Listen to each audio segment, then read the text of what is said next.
हम लोग एक ही चीज पर न जाने कितनी बार टैक्स भरते हैं। जैसे कि जब आप पैसा कमाते हैं तो इनकम टैक्स भरते हैं, उस इनकम से आप गाड़ी खरीदते हैं तो गाड़ी खरीदने पर जीएसटी देते हैं, जब गाड़ी खरीदते हैं तो रोड टैक्स भी सरकार आपसे वसूलती है, फिर रोड डेवलपमेंट सेस भी आपसे लेती है, अब आप मोटर इंश्योरेंस भी कराएंगे गाड़ी का तो उस पर भी जीएसटी लेती है, और उसके बाद आप जब पेट्रोल या डीजल भरवाएंगे उस पर भी सेस और वैट लेती है, और अंत में जब आप अपनी गाड़ी को सड़क पर चलाएंगे तो टोल टैक्स के नाम पर जनता से पैसा वसूलती है। इतने सारे टैक्सेशन ओवरलोड कर कर हम इस देश के आम आदमी का खून चूस रहे हैं। सर, इस देश में इन्फ्लेशन पर भी जीएसटी लग रहा है। वो कैसे लग रहा है?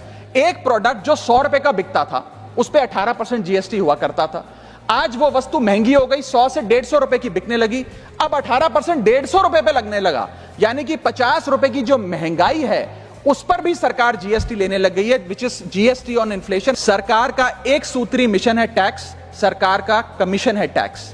जगने पे टैक्स, सोने पर टैक्स, हंसने पर टैक्स, रोने पे टैक्स, खाने पे टैक्स, पीने पे टैक्स, बच्चों की पढ़ाई पे टैक्स, बुजुर्गों की दवाई पर टैक्स, फसलों की बुआई पे टैक्स, ट्रेन और यात्रा हवाई जहाज पर टैक्स, खरीदने पर टैक्स, बेचने पे टैक्स, फैलने पे टैक्स, समेटने पे टैक्स, सड़क पे टैक्स, आसमान पे टैक्स, गाड़ी पे टैक्स, मकान पे टैक्स, सपनों पर टैक्स, अरमान पे टैक्स, खुशी पर टैक्स, मुस्कान पर टैक्स, दिन रात की गाड़ी कमाई पर टैक्स, किताब पर टैक्स, सियाही पर टैक्स, सब्जी पर टैक्स, मिठाई पर टैक्स।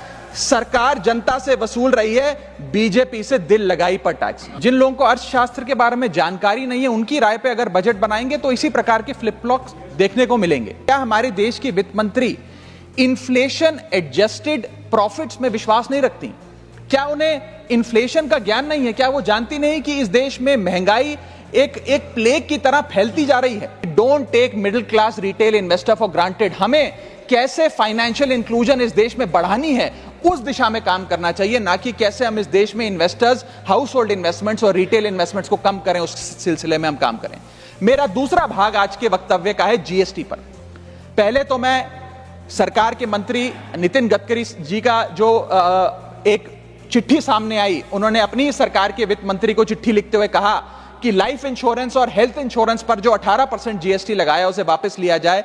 मैं उनकी इस मांग का समर्थन करता हूं और सरकार से मांग करता हूं कि हेल्थ और लाइफ इंश्योरेंस पर कम से कम हम जीएसटी ना लगाएं। यह कोई लग्जरी गुड या लग्जरी प्रोडक्ट नहीं है। और मुझे यह बताते हुए खुशी है सर कि parliamentary standing committee on finance की आज से 6 महीने पहले रिपोर्ट आई थी, जिसका हिस्सा मैं भी था। मैं भी parliamentary standing committee on finance का सदस्य हूं, जिस समिति ने अपने पैरा नंबर 2.10 में साफ तौर पे सरकार से अनुरोध किया कि हेल्थ इंश्योरेंस और लाइफ इंश्योरेंस पर जीएसटी कम किया जाए, समाप्त किया जाए, ना लगाया जाए। हमारा यह प्रयास होना चाहिए कि एक परिवार, सर बस समाप्त कर रहा हूं, अभी तो मेरा समय रह गया, 1-2 मिनट आप थोड़ा ज्यादा दे दीजिएगा तो सर कुछ फर्क नहीं पड़ेगा, मैं अपनी बात समाप्त कर लूंगा। हेल्थ इंश्योरेंस पे और लाइफ इंश्योरेंस पर हमें टैक्स समाप्त करके लोगों को इंसेंटिवाइज करना चाहिए कि ज्यादा से ज्यादा परिवार भारत के हेल्थ इंश्योरेंस के कवर में आए, लाइफ इंश्योरेंस के कवर में आए।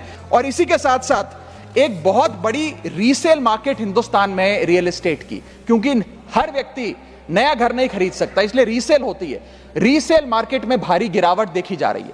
जब मकान बिकेंगे नहीं तो रेंटल इनकम बढ़ेगी, लोगों के मकानों के किराए में एक भारी उछाल देखा जा रहा है, लोगों का खर्च बढ़ने वाला। और इसी के साथ साथ जो फॉरेन इन्वेस्टमेंट भारत के रियल एस्टेट में होता है वो भी गिरने वाला है, ऐसी मैं आज इस सदन में भविष्यवाणी करता हूं।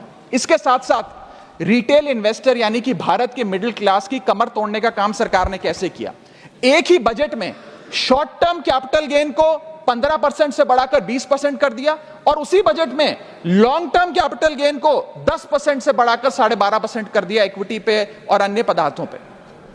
यानी कि आप एक ही बजट से तमाम तरीके के इन्वेस्टर्स जो शॉर्ट टर्म के लिए एक छोटी अवधि के लिए एसेट खरीदते हैं या लंबी अवधि के लिए एसेट खरीदते हैं, दोनों की कमर आपने तोड़ने का काम किया।